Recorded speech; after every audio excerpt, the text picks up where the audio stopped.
भाभी से चक्कर था, इसका अलावा और कुछ नहीं था। उसका मर्डर हुआ है, उसका भी है, उसको मारा है, उसका आप लोग को इंसाफ चाहिए। जैसे वो मेरा बहन का जान लिया है, उसका बदले उसका जान चाहिए। और मेरा मासूम बच्चा है, हम लोग को कुछ नहीं चाहिए। बहन को मार डाली है, उसको बताने का मौका भी नहीं दिया है, बताने का कुछ मौका नहीं दिया और उसे मार के लटका दिया। वजह खुल गया, देख रही मेरे बहन लटकी भी है, मेरे बहन के साथ बहुत जुलूम हुआ और हादसा क्या हुआ, उसका मर्डर हुआ। कॉम्प्रोमाइज़ करने के लिए हम लोग मॉर्ग में वहाँ खड़े हुए फ़ोन करके बोलता है कि कॉम्प्रोमाइज़ करो, जितना चाहिए बोलो। छोटे भाई के पास फ़ोन आया उसके हस्बैंड का, आप अपने बहन को घर से लेके जाइए। फिर वो हमको फ़ोन किया, हमने क्या बात है, तो बोला नहीं, वो बार बार बोला अपने घर में लेके जाइए। तो हम लोग बोले कारण तो कहाँ है, ये तो कारण तो पता चल नहीं रहा है कहाँ घर का। नहीं फिर बात छोटा भाई किया, उनसे बातचीत। गार्डन रीच 185 पहाड़पुर रोड मटिया बुर्ज इलाके से एक दर्दनाक खबर सामने आई। 32 साला सलमा खातून ने गले में फंदा डालकर खुदकुशी कर ली, जबकि लड़की के घर वालों ने सलमा खातून के ससुराल वालों पर आरोप लगाया है कि उन्होंने सलमा खातून की जान ली है। लड़की के घर वालों का कहना है कि सलमा के शौहर हामिद मकसूद खान का उसके भाभी के साथ नाजायज़ संबंध थे, जिसको सलमा ने देख लिया और राज को छुपाने के लिए उसके शौहर हामिद मकसूद खान ने अपने घर वालों के साथ मिलकर सलमा की जान ली और उसको खुदकुशी साबित करने की कोशिश कर रहे हैं। आइए देखते हैं आगे की खबर में सलमा के घर वालों ने किस कदर आरोप लगाए और क्या बातें कहीं। उसका मर्डर हुआ है, उसका भी है, उसको मारा है, उसका आप लोग को इंसाफ चाहिए। जैसे वो मेरा बहन का जान लिया है, उसका बदले उसका जान चाहिए। और मेरा मासूम बच्चा है, हम लोग को कुछ नहीं चाहिए, सिर्फ उसको वो और उसकी भाभी और उसका भाई जेल में चाहिए और कुछ नहीं चाहिए। 3 आदमी जेल में चाहिए, उसका बहू हामिद खान और इमरान खान और गुलफ्सा, भाभी का नाम गुलफ्सा है। ये तीनों मिल के मेरा बहन को मारी है। देवर भौजाई भी लोग का कुछ संबंध था, जो मेरी बहन देखी है, उसके वजह से उन लोग मेरी बहन को मार डाली है। उसको बताने का मौका भी नहीं दिया है, बताने का कुछ मौका नहीं दिया और उसे मार के लटका दिया। कॉम्प्रोमाइज करने बोल रहा है। अभी कॉम्प्रोमाइज, हम लोग कॉम्प्रोमाइज कुछ नहीं करेंगे। कैसे होगा, इससे पहले भी कभी कुछ हुआ है? देख गोते भाभी के लेके हमेशा झमेला होता था।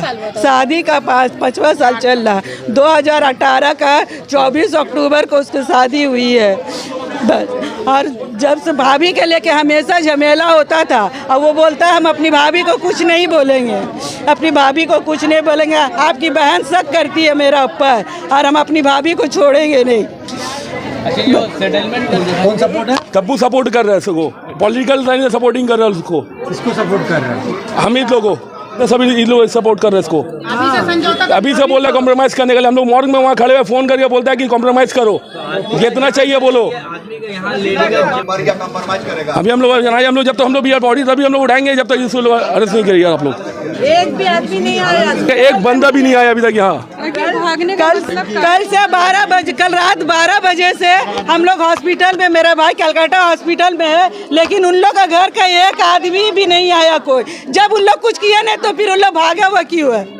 क्यों भागा हुआ है? घर में पूरा कोई नहीं है, बच्चा को भी छिपा के रखा था। वो तो सुबह से हम लोग थाना में जाके बहुत रिक्वेस्ट किए कि बच्चा को दीजिए, 2.5 साल का बच्चा है, उसका कस्टडी हम ही लोग को देना पड़ेगा। बच्चा अभी ला के दिया, वो जो बिलाल है वही आपका हाथ अभी लेकर, जी हाँ, अभी बच्चे को वो ला के दिया। कल रात से बच्चा गायब था, हम लोग थाना में भी गए, हम लोग ऑफिस में गए कि हम लोग को छोटा बच्चा है, दे दीजिए दे दीजिए। बोला नहीं है। पुलिस बोला आखिर क्या बात हुआ जो इतना बड़ा बात हो गया? बस भाभी से चक्कर था, इसका अलावा और कुछ नहीं था। भाभी का साथ कोई नाजायज रिश्ता था जो मेरी बहन ने देख लिया था। इसको छिपाने के खातिर उसने अपनी बेबी को मूछ कर अच्छा, आप लोगों को कितने बजे पता चला? 12 बजे पता चला। ऐसी मेरी ननद हमेशा आके बोलती थी कि उसकी भाभी से कुछ ऐसा अफेयर चल रहा है, कुछ ऐसा अफेयर चल रहा है, तो हम लोग उसको समझा देते थे। लेकिन कल पता नहीं वो क्या देखी नहीं देखी, कल के बारे में तो कुछ मालूम नहीं। देखने के बाद आप लोग को फोन की थी? नहीं, उसका हस्बैंड फोन किए, फोन करके बोल रहे हैं कि उसको लेके जाइए, लेके उसके बड़े भाई मेरे हस्बैंड जब बात किए उनसे, मेरी ननद से, तो बोली भैया हम ऐसा कुछ देखा है जो हम तुमको बता नहीं सकते। हम घर तो मेरे हस्बैंड बोले कि ठीक है तुम लोग रात में बात करना, बात करने का मौका ही नहीं मिला, तो रात में तो खत्म ही हो गई। ऐसा सुना वहाँ एक आफ्ताब नर्सिंग होम है, आफ्ताब नर्सिंग होम में हम लोग लेके गए तो वो बोला कि सांस उस चल रहा, वो ऑक्सीजन लगा के हम लोग को वहाँ से छोड़ दिया। अब वहाँ से छोड़ा, एम्बुलेंस खोज रहे हैं, वहाँ एम्बुलेंस मिला नहीं है। 135 नंबर के वार्ड में गए, मतलब खबर करवाएं, वहाँ बोले कोई एम्बुलेंस नहीं है। लास्ट में फिर हम लोग गए 134 में, 134 नंबर वार्ड में अनिल हमारे काउंसिलर साहब जो हैं वो वहाँ पर मौजूद थे, वहाँ मौजूद थे ना, वहाँ मौजूद थे। वहाँ उसके बाद बोले हम लोग से पूछे हैं, उसके बाद बोले कि कोई भी ऐसा बात होगा हम आपके साथ में हैं। एम्बुलेंस भी 134 नंबर वार्ड से ही आया। जिस जगह में आपकी बहन ने फांसी तो पहला बात है कि 100 ऐसा कोई बात नहीं है, उन्होंने कोई भी ऐसा मतलब स्टेटमेंट भी नहीं दिया। वो बोले जो जायज़ है वही में रहेंगे, और कोई बात नहीं है सर। और थ्रेटिंग के बारे में आप क्या विजुअल करने के बारे में जो लोग बोल रहे हैं? मिलचुल के बाद हमारे दामाद है, उनने फ़ोन किया था हमारे बच्चे के लिए, भांजा के लिए, तो उनको बोला कि आप सेटलमेंट कर लो। क्या सेटलमेंट? बस अब वही जानते क्या सेटलमेंट, सेटलमेंट तो वही जानते हैं। मतलब किसी का लाश पड़ा हुआ? हाँ, उनको चाहिए पहले। अभी क्या उस टाइम में पोस्टमार्टम भी नहीं हुआ, उससे पहले उनको सेटलमेंट चाहिए। उसका हस्बैंड, उसका भाई, उसकी भाभी और उसका पापा मिलके उसके साथ मतलब बहुत जुल्म किया है और सरासर उसको मार दिया गया। हम लोग को पता चला शाम को उसका शौहर का फ़ोन आया 7 बजे के टाइम में मेरे छोटे भाई के मोबाइल में कि आप अपनी बहन को ले जाओ। तो सोचे घरेलू मामला है, थोड़ा बहुत होता ही रहता है, पर हम लोग उसका कुछ उसकी भाभी के साथ पुराना कुछ संबंध था, ये सभी जानता था, उसके घर में भी जानते थे। फिर बहन को हमने फ़ोन किया कि हाँ बेटा क्या बात है, तो बहन बोलने लगी कि भैया आपको क्या बताएंगे, छोड़िए। तो उन्होंने कहा चलो कोई बात नहीं।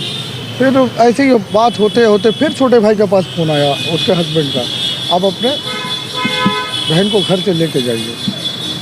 फिर वो हमको फ़ोन किया, हमने क्या बात है, तो बोला नहीं वो बार बार बोला अपने घर में लेके जाइए। तो हम लोग बोले कारण तो कहाँ है, ये तो कारण तो पता चल नहीं रहा क्या घर का। नहीं फिर बात छोटा भाई गया, उनसे बातचीत हुआ, सब कुछ हुआ, सब ठीक हो गया। फिर आपका जाके उनकी हमने उसको बोला कि देखो, मेरे बहन को समझाया। फिर मेरी बहन ने बोली, मैंने कहा तू आ जा। फिर बोली नहीं भैया अभी उनकी मम्मी का डेट हुआ है, 20 दिन हुआ है और 20 दिन बाकी है, 40 दिन हो जाने दीजिए फिर हम आएंगे। ऐसे आएंगे तो लोग बात ख़राब होगा। मेरे छोटे भाई को उसने, मेरी बहन ने ये बात बोला है कि 40 दिन हो जाने के बाद इन लोग का हम कुछ पोल खोलेंगे। इनके भाभी के कुछ संबंध था, ऐसा मतलब कुछ ना कुछ तो बात था। मतलब आओ पता नहीं उन लोग के ऊपर क्या भूत सवार था, कल तो क्या भूत सवार था हम लोग को समझ ही में नहीं आया। इस हादसे के बाद अभी तो प्रोजेक्ट चल रहा, अभी तो हमको मतलब बॉडी ही नहीं मिला। अभी तो ये मतलब क्या बोलता है उसको, पोस्टमार्टम अभी हम लोग लेके जा रहे। अब जाके हम ऑफिसर बोले सब जगह दर्ज हो गया।